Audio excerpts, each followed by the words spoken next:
السلام علیکم خواتین و حضرات، میرا نام شہاب کرنی ہے۔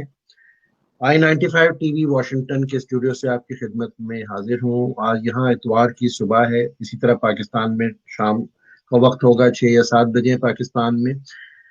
پچھلے ہفتے ہم نے پروگرام کیا تھا جناب عطا بخاری صاحب کے ساتھ شرک کے اوپر، تو ہمیں بہت شکریہ آپ سب کا جو ہمیں دیکھتے ہیں، جو سنتے ہیں، کہ ہمیں گلوبلی آپ کہہ دیجئے کہ بہت سی جگہوں سے، پاکستان سے، یورپ کے بڑے ممالک سے، کینیڈا سے، امریکہ سے بڑی فیڈ بیکس آئیں۔ تو پھر میں نے بخاری صاحب سے ریکویسٹ کیا کہ جی ہم شرک کے اوپر دوسری ایپیسوڈ یا قسط آج کریں گے، تو ہم آپ کے ساتھ حاضر ہیں۔ عطا بخاری صاحب کیسے ہیں آپ؟ خیریت سے ہیں؟ السلام علیکم سر، کیا حال ہے سر؟ ٹھیک ہے، بس اللہ کا شکر ہے، سب خیریت ہے۔ تو بخاری صاحب جیسے آپ نے سنا کہ خاصی فیڈ بیک آئی ہے، کچھ سوالات آئے ہیں، تو میں سوالات کی شکل میں آپ سے جو ہے وہ پھر گفتگو کا آغاز کرتا ہوں۔ جی سر۔ جب پہلا سوال جو ہے وہ ہمارے بہت کرم فرما ہے، بڑے غور سے دیکھتے ہیں ڈاکٹر صاحب، میں نام نہیں لیتا کیونکہ ان کی اجازت نہیں ہے، but is a very well read person. انہوں نے ایک سوال یہ اٹھایا بخاری صاحب کہ مثال کے طور پہ ٹیسٹ ٹیوب بیبیز ہوتی ہیں، کڈنی ٹرانسپلانٹیشن ہوتی ہے، یا بھی کوئی بھی پارٹس جو اعضا جو ہے ٹرانسپلانٹ کیا جاتے ہیں، اس سلسلے میں کوئی ڈائریکشن ہے، کوئی اس طرح کا جو ہے فہم قرآن کی روح سے جو ہے بتائیے گا؟ میں اس کا مختصر جواب دوں گا تاکہ ہمارے پروگرام میں باقی سوال جو ہیں وہ بھی اس میں آ جائیں۔ بالکل تو بالکل اصل میں نے پہلے بھی یہ چیز واضح کی تھی کہ انسان دو چیزوں پر مشتمل ہے، جتنے بھی انسان ہیں۔ ایک تو اس کے اندر وہ الروح ہے، جو انرجی ہے جو اس باڈی سے کام لے رہی ہے۔ قرآن کریم نے اس کو نفس کہا ہے۔ آج ہم اپنی زبان میں اس کو پرسنالٹی بولیں گے، اس کو ہیومن سائیکی بولیں گے، اس کو مائنڈ کہہ لیں، لیکن قرآن نے اس کو نفس بولا ہے۔ یہ جو نفس ہے یہ کسی میٹیریل لا کے تابع نہیں ہے، یہ اللہ کی انرجی ہے اور اس جسم سے کام لے رہی ہے۔ یہ ایک چیز تو یہ سمجھ لیں۔ دوسرا ہے ہمارا فزیکل باڈی، یہ میٹر سے بنی ہے، ہماری جو باڈی ہے یہ سیل سے مل کر بنی ہے۔ تو سیلز کا یہ مجموعہ ہے، اس کی ایک ایج بھی ہے، نفس کی کوئی ایج نہیں ہے، کیونکہ میں نے پہلے بتایا کہ قرآن کی روح سے جو ہیومن سائیکی ہے، جو پرسنالٹی ہے، یہ جو انرجی ہے جو ہماری جسم سے کام لے رہی، میں بول رہا ہوں وہ میری زبان سے بلوا رہی ہے، میرے ہاتھوں کے جو گیسچر ہیں، میں جو بھی ارادہ کر رہا ہوں، میری عقل جو ہے وہ پلاننگ کر رہی، وہ سب اس کے کہنے پہ ہو رہا ہے۔ تو اس کو تو ڈیتھ نہیں ہے۔ یہ جو ہماری باڈی ہے یہ فزیکل باڈی ہے، اس کی ریکوائرمنٹ بھی فزیکل ہوتی ہے، اس کی جو ڈیولپمنٹ ہے وہ بھی غذائی اجزاء سے، وہ بھی میٹر ہے، پھل ہے، اناج ہے، غلہ ہے۔ تو اس کی ڈیتھ ہے، اس کی ایک ایج ہے اور اس کی ایک ڈیتھ ہے۔ اچھا، جب انسان کی جب ڈیتھ ہو جاتی ہے تو یہ جو فزیکل باڈی ہے یہ تو میٹر تھی، میٹر میں چلے گی، زمین بھی میٹر ہے اور یہ باڈی بھی میٹر ہے، یہ میٹر میں چلا گیا، ختم ہوگی بات۔ لیکن وہ جو نفس ہے اس کی ڈیتھ نہیں ہوئی، وہ اپنے مواخذے کے لیے جو کچھ اس نے اچھا برا کیا اس کے ریزلٹ بھگتنے کے لیے وہ پھر آگے جو اگلا جس کو قرآن آخرت بولتا ہے وہ اس میں شفٹ ہو جاتا ہے۔ اب یہ جو باڈی ہے، جب اس باڈی کی کوئی یہ تو ختم ہوگی، یہ تو اس نفس کو کام کرنے کے لیے ایک پیکر ملا ہوا تھا، یہ پیکر مادی پیکر جب ختم ہو گیا تو اس نے تو ویسے بھی اندر جا کے قبر میں ختم ہو جانا ہے۔ تو اس لحاظ سے زیادہ بہتر ہے کہ ڈونیشن کیا جائے تاکہ لوگوں کو فائدہ ہو جائے۔ یہ بڑا مختصر میں آپ کو بڑا لاجیکلی بتا رہا ہوں اور یہ قرآن کی روح سے بتا رہا ہوں۔ بہت خوب بخاری صاحب، بہت شکریہ۔ دوسرا سوال جو پوچھا گیا ہمیں ناروے سے وہ یہ تھا کہ توحید اور شرک کو ایک جملے میں بیان فرمائیں۔ توحید پہ ڈیٹیل ہم نے بات کی تھی اور اس کا اپوزٹ ظاہر ہے شرک ہے۔ تو اگر مختصر اس کو بیان کریں توحید کو، وہ یہ ہے کہ ایک اسٹیٹ کے اندر اللہ کے قوانین کو ایبسولوٹلی امپلیمنٹ کرنا، یہ توحید ہو جائے گا۔ اور اس جو بک آف اللہ ہے، جو قرآن ہے، اس کے مقابلے میں یا اس کے پیرلل انسانوں کی لکھی ہوئی کتابوں کو اسٹیٹ کی سطح کے اوپر لے کر آنا، قرآن کی آیات کے ساتھ مکس کرنا اور ان کو بھی قوانین کا درجہ دینا، یہ شرک کہلائے گا۔ بہت اچھا. کینیڈا سے ایک خاتون ہے, انہوں نے سوال کیا ہے کہ سورہ نساء کی مشہور آیت نمبر 48 میں ہے کہ بے شک اللہ نہیں بخشے, یہ کہ اس کے ساتھ شرک کیا جائے, اس کے علاوہ وہ جس کے لیے چاہے بخش دے گا. کیا کہیں گے؟ اصل میں یہ پھر وہ یہ جو بخشش کا لفظ ہے وہ اس کا ترجمہ ہے. میں وہ آیت پڑھ دیتا ہوں. وہ یہ ہے کہ ان اللہ لا یغفر, اس کے اندر لا یغفر آ رہا ہے. یہ یغفر کیا چیز ہوتی ہے؟ یہ ہوتی ہے پروٹیکشن. یہ جو پروٹیکشن ہے, دیکھیے کسی بھی شہری کو پروٹیکشن اس وقت ملتی ہے جب وہ اپنے ملک کے قوانین کی پابندی کرتا ہے. اگر وہ ملکی قوانین کو فالو نہیں کرتا تو اس کے لیے اسٹیٹ کے اندر کوئی پروٹیکشن نہیں ہے. اچھا, اللہ کے جو قوانین جو انسانی معاملات کے سلسلے میں اس نے دیے ہیں کہ اس کو ریاست کی سطح کے اوپر نافذ کیا جائے, اگر آپ ان کو نافذ کر دیں گے تو جو سوسائٹی ہوگی وہ پیسفل ہو جائے گی, سوسائٹی کو پروٹیکشن ملے گی, اور وہ سوسائٹی جو ہے وہ پروگریسو مائنڈ سیٹ کی حامل ہو جائے گی. اگر آپ ان قوانین کو نافذ نہیں کرتے یا اس کے ساتھ انسانی کتابوں کو مکس اپ کر کے کوئی قانون بنا دیتے ہیں تو یہ اقتدار کا ڈیولیزم ہو جائے گا. یعنی اسٹیٹ کی سطح کے اوپر آپ جب قوانین کو جب کانسٹیٹیوشن بناتے ہیں تو اس میں آپ اگر پولیٹیکلی اور اکنامک سسٹم جو ہے یا اس کا پولیٹیکل سسٹم جو ہے وہ اللہ کے قرآن کے جو ضابطے ہیں اس کے مطابق نہیں بناتے, کسی مذہب کی روح سے بناتے ہیں یا کچھ چیزیں چند قرآن سے لے لیتے ہیں اور باقی دوسری کتابوں سے لے لیتے ہیں جو مذہب سے ہے, تو اس سے پھر یہ ڈیولیزم پیدا ہوتا ہے. یہ ڈیولیزم ہی اصل میں شرک ہے, اور اس صورت میں پھر پروٹیکشن نہیں ملے گی. آپ یہ دیکھیں کہ جس ملک کے اندر جو بھی جتنے بھی اسلامک کنٹریز ہیں اس کے اندر کیوں ڈس انٹیگریشن ہے, کیونکہ وہاں پر ایبسولوٹ اللہ کے قوانین امپلیمنٹ نہیں ہیں. وہاں پر وہ یہ کہتے ہیں کہ یہ جو بک آف اللہ ہے اس کو سمجھنے کے لیے انسانی کتابوں کی ضرورت ہے. تو اس کے وہ جو ٹریڈیشنز ہوتی ہیں اس کی روح سے جو فقہ بنتی ہے اس کی روح سے جب وہ قوانین لاتے ہیں تو وہ قرآن کے خلاف ہوتے ہیں. تو اس سے پھر جو معاشرے کے اندر ڈس انٹیگریشن پیدا ہوتی ہے, پھر وہ وحدت پیدا نہیں ہوتی, یونٹی پیدا نہیں ہوتی. ہر فرقہ جو ہے وہ اپنے لحاظ سے کہتا ہے کہ ہمارے جو بنائے ہوئے جو فقہ یا شریعت کے قوانین ہیں ان کو سرکاری سطح کے اوپر نافذ کیا جائے. تو اس سے پھر فرقوں کا آپس میں بھی ٹکراؤ ہوتا ہے, گورنمنٹ سے بھی ٹکراؤ ہوتا ہے. تو یہ جو ڈیولیزم ہے اس سے بہت زیادہ پھر سوسائٹی کے اندر بگاڑ پیدا ہوتا ہے. اب بدقسمتی سے جتنے بھی مسلم کنٹریز ہیں اس کے اندر یہی ڈیولیزم ہے. ایک تو کسی بھی اسٹیٹ کے اندر آپ یہ دیکھتے ہیں کہ پبلک لاز ہوتے ہیں اور دوسرے اس کے اندر پرسنل لا ہوتے ہیں.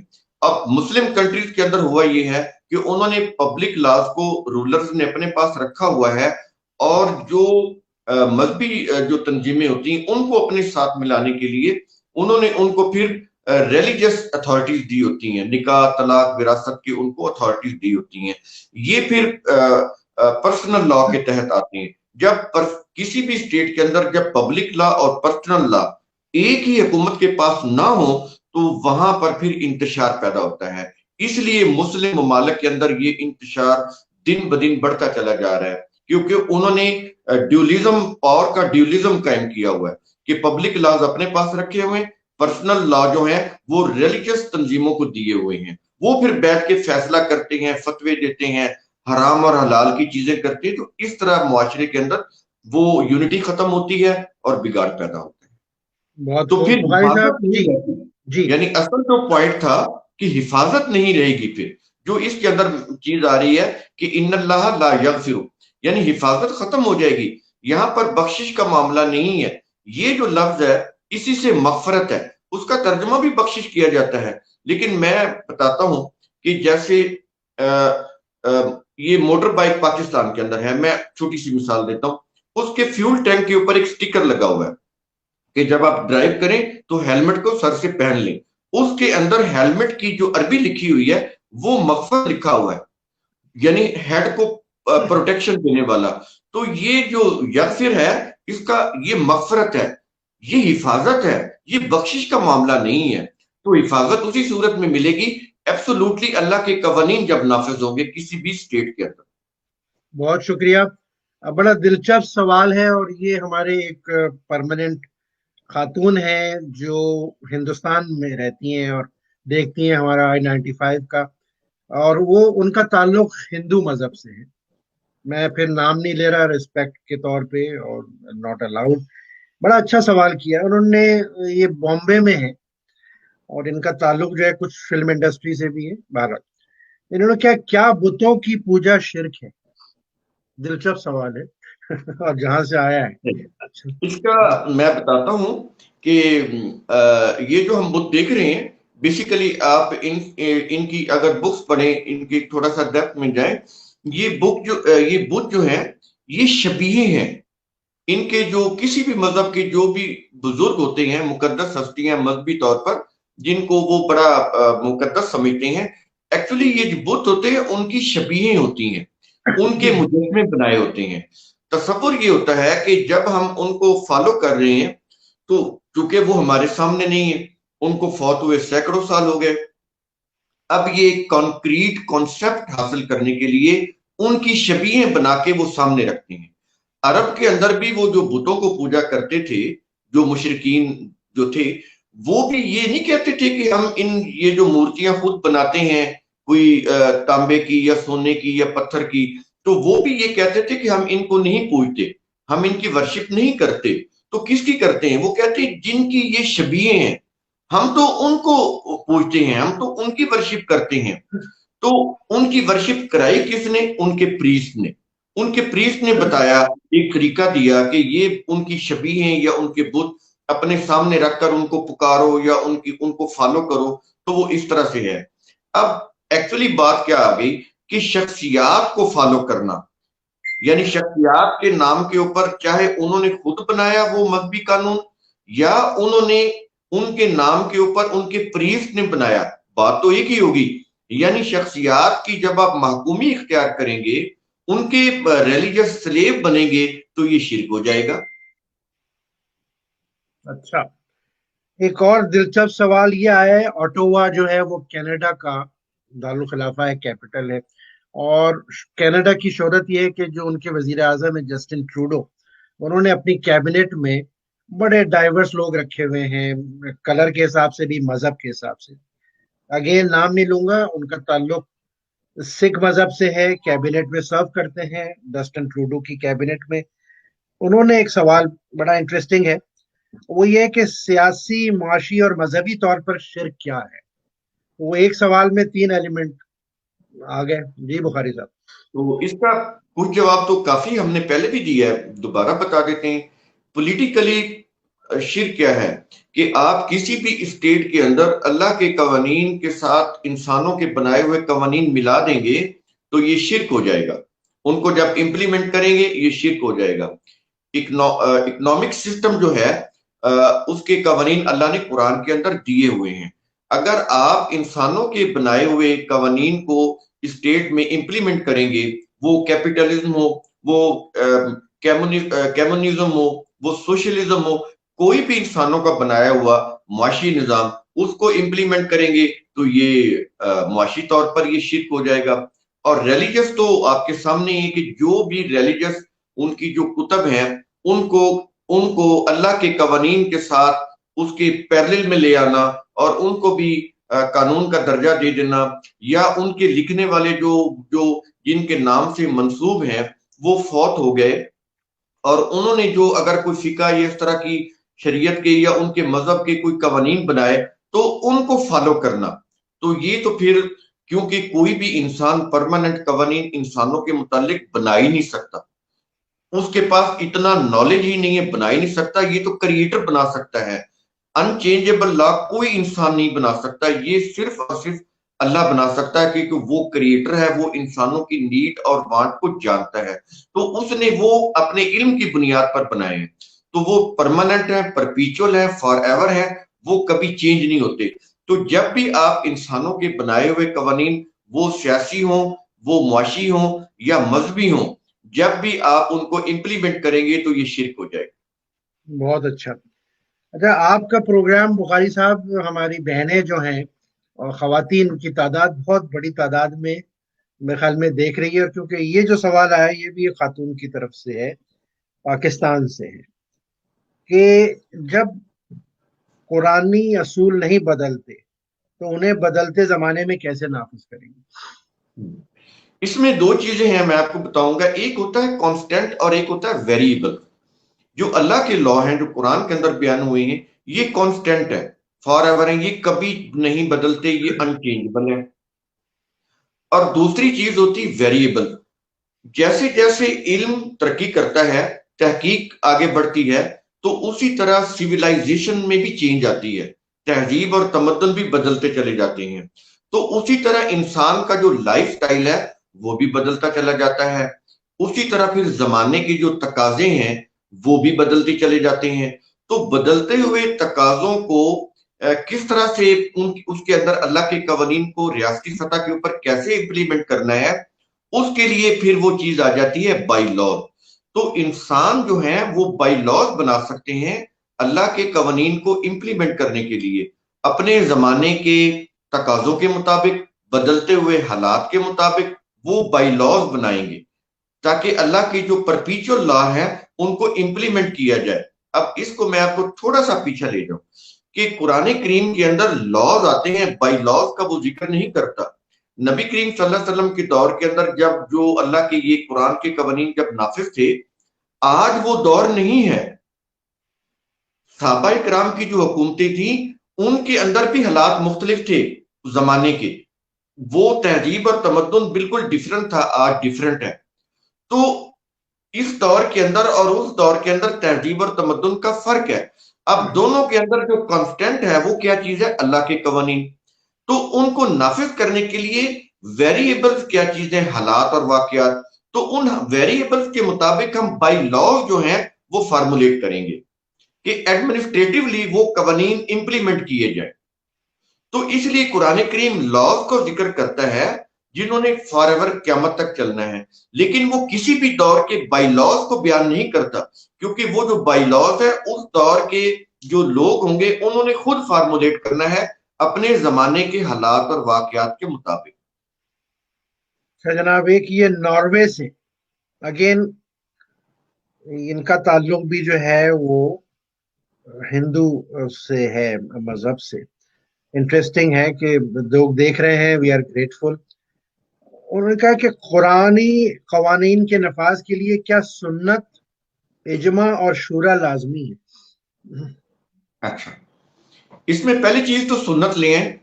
سنت کو اللہ تعالیٰ نے قرآن کے اندر دین اللہ یعنی اللہ کا دین، اور اسی طرح وہ کہتا ہے سنت اللہ، وہ کہتا ہے سنت بھی میری ہے۔ کلمت اللہ، وہ کہتا ہے کلمہ یعنی قانون بھی میرا ہے، سنت بھی میری ہے، دین بھی میرا ہے۔ یہ چیزیں تو اس طرح سے ہیں جو قرآن نے بتائی ہیں، یعنی کسی شخص کا ذاتی جو فعل ہے وہ سنت نہیں ہوتا، قرآن کریم نے اس طرح سے اس کو بیان کیا ہے۔ اور یہ جو جس طرح اس کا کلمہ جو ہے، لا تبدیل لکلمات اللہ، اللہ کا کلمہ یعنی قانون تبدیل نہیں ہوتا، لن تجد لسنت اللہ تبدیلا، اللہ کی سنت بھی نہیں بدلتی۔ تو یہ تو قانون کے دائرے میں آ جاتی ہیں چیزیں۔ اب اس کے اندر جو چیزیں ہونے والی ہیں جو وہ ہے شورا۔ دیکھیں شورا جو ہے وہ اس دور میں بھی تھی نبی کریم صلی اللہ علیہ وسلم کے دور میں، اور نبی کریم صلی اللہ علیہ وسلم کو تو حکم دیا گیا تھا کہ وَأَمْرُهُمْ شُورَى بَيْنَهُمْ، کہ اے رسول آپ اپنے صحابہ سے مشورہ کریں کہ ملکی سطح کے اوپر جو چیزیں ہیں ان کو ڈسکس کر لیں اور ایک کنسنسس کے ساتھ ان کو جو ملکی قوانین ہیں وہ اس سلسلے میں آپ ان کو امپلیمنٹ کریں۔ تو یہ جو مشاورت ہے اس کا حکم تو خود نبی کو دیا جا رہا ہے، اور آج قیامت تک جتنے بھی ہیڈ آف دا اسٹیٹ ہیں ان کے لیے یہی حکم ہے کہ وہ اپنے ملکی سطح کے اوپر، ریاستی سطح کے اوپر ایسے ادارے بنائیں گے جہاں پہ کنسنسس ہوگا۔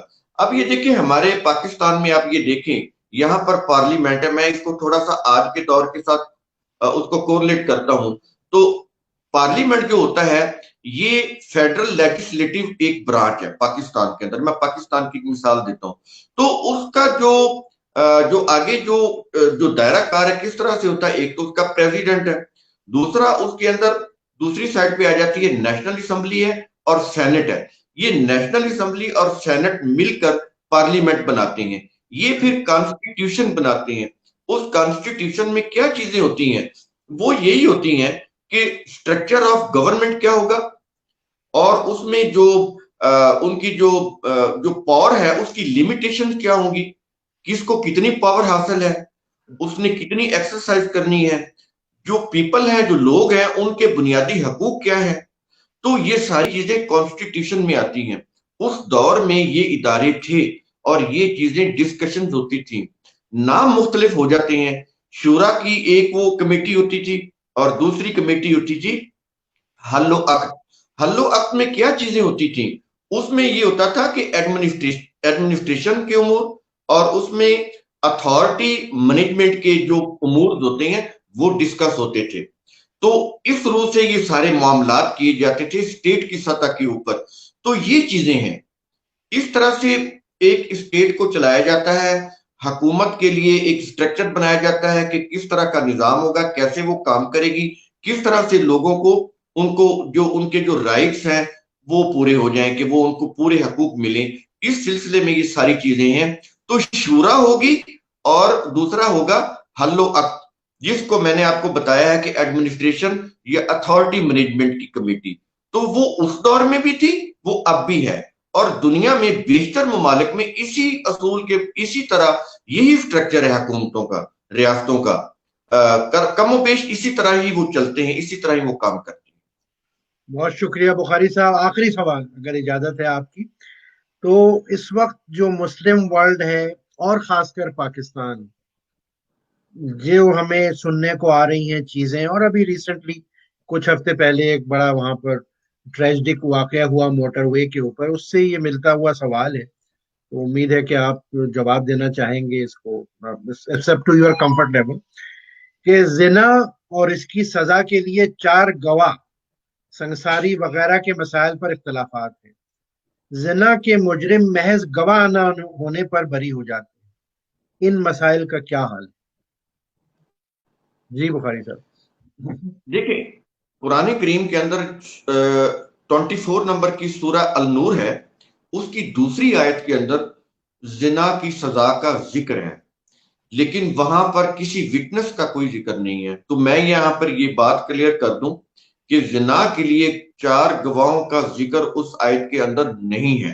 یہ مذہب نے ڈالا ہے، قرآن کے اندر نہیں ہے۔ دیکھیں آج یہ کیوں نہیں ڈالا، اس سے پتہ چلتا ہے کہ یہ جو بک ہے یہ اللہ کی کتاب ہے۔ اس کو پتا تھا کہ یہ زمانے کے حالات اور واقعات کے مطابق ایویڈنس لوگوں نے خود اس کو طریقہ کار وضع کرنا ہے۔ آپ آج یہ دیکھیں فنگر پرنٹس آ گئے، اس دور میں تو نہیں تھی۔ آج یہ ڈی این اے ٹیسٹ آ گیا، اسی سے وہ جرم پکڑے جا رہے ہیں کہ ایسا کچھ فیل ہوا ہے تو وہ ڈی این اے سے جو مجرم ہے وہ پکڑے جاتے ہیں، فنگر پرنٹ سے پکڑے جاتے ہیں۔ ان کے جو کال ہسٹری ہے، ٹیلی فونک یا ڈیجیٹل نظام ہے، سیلولر ٹیکنالوجی ہے، اس کی روح سے پکڑے جاتے ہیں۔ تو دیکھیں اس آیت کے اندر زنا کے 4 گواہ کا ذکر قرآن نہیں کر رہا۔ سورہ النور کی آیت نمبر 2 کے اندر وہاں پر 100 جلدتن کا ذکر آ رہا ہے۔ یہاں پر یہ بھی میں واضح کر دوں، میں اس کو کوڑے اس کا ترجمہ نہیں کروں گا۔ یہ جلدتن کے لفظ ہیں جس کو انہوں نے کوڑے بنایا، وہ جیسے ٹکٹکی باندھ کے مارتے ہیں۔ قرآن کے اندر عزت نفس کا خیال رکھا جاتا ہے، مجرم سے نفرت نہیں کی جاتی، جرم کو روکا جاتا ہے۔ تو مجرم کے اندر ایکچولی احساس دلانا ہوتا ہے کہ ایسی سزا دی جائے کہ اس کے اندر احساس دلایا جائے کیا، تاکہ وہ دوبارہ یہ کام نہ کرے، تو لوگوں کے لیے عبرت ہو جائے۔ تو وہ ضروری نہیں کہ آپ ٹارچر کر کے اس کو عبرت کا سامان بنائیں گے۔ تو جلدتن کا ذکر ہے، 4 گواہوں کی کوئی موجودگی کا ذکر نہیں ہے۔ اس کے اندر یہ ہے کہ جب ثابت ہو جائے، ظاہر ہے ایویڈنس سے ثابت ہوگا، کوئی ڈی این اے ٹیسٹ ہوگا، کوئی فنگر پرنٹ ہوگا، اس کی کوئی کال ہسٹری ہوگی، کوئی ڈیجیٹلی آپ کسی اور طریقے سے اس کا کوئی سیمن کا ٹیسٹ لے لیں گے۔ تو اس طرح سے یہ چیزیں وہ ٹیسٹ ہیں ہمارے پاس، تو یہ پتہ چل جائے گا ڈی این اے میچ ہو گیا یا اس کا سیمن میچ ہو گیا، تو یہ ایویڈنس کافی ہوتے ہیں۔ تو قرآن نے اس آیت کے اندر 4 وٹنس کا، آئی وٹنس کا ذکر نہیں کیا، جس کی روح سے مذہب والوں نے بہت شور مچایا، اور قرآن کی اس آیت کے اندر نہیں ہے۔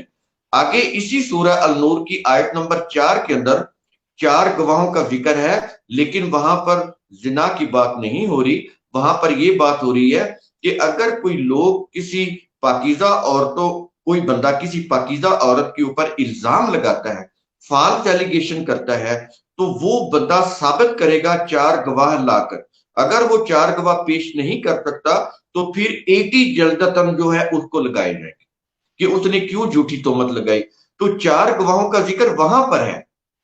تو بڑی اگر یہ قرآن کو اسی طرح امپلیمنٹ کر دیں دنیا میں, یہ سارا جتنا بھی فساد ہے یا وہ جو اس کی فتنہ, امپلیمنٹیشن کی جو جھگڑے ہیں وہ ختم ہو جاتے ہیں. جی فتنہ. تو فتنہ, تھینک یو ٹو ملا. اچھا بخاری صاحب, حسب معمول آپ کا بہت شکریہ, آپ کی بڑی ہمارے پر مہربانی ہے. اور خواتین و حضرات, آپ اپنا فیڈ بیک دیتے رہیں. یہ پروگرام بخاری صاحب کے ساتھ بہت پک کر رہا ہے. اس کا جو ویورشپ ہے, ہمارے پاس جو نمبرز آتے ہیں ویکلی بیسس پہ, لیکن یہ پروگرام ہم کنٹینیو جب کر سکتے ہیں جب آپ کی شمولیت ہو, سوالوں کی شکل میں. اچھا فیڈ بیک دیجیے, اور کوئی بھی کریٹیکل اپروچ ہو, اگر آپ کریٹیسائز کرنا چاہیں تو ہمارا پلیٹ فارم بالکل حاضر ہے. اسی لیے ہم یہ کرتے ہیں اس قسم کی نوعیت کے پروگرام. بخاری صاحب آپ کا بہت شکریہ. اب شہاب کرنی کو I-95 اسٹوڈیو واشنگٹن سے اجازت دیجیے. انشاءاللہ اگلے اتوار کو زندگی رہی تو بخاری صاحب کے ساتھ سوالوں کے ساتھ پھر حاضر ہوں گے. اپنا خیال رکھیے گا. بہت شکریہ جی. السلام علیکم.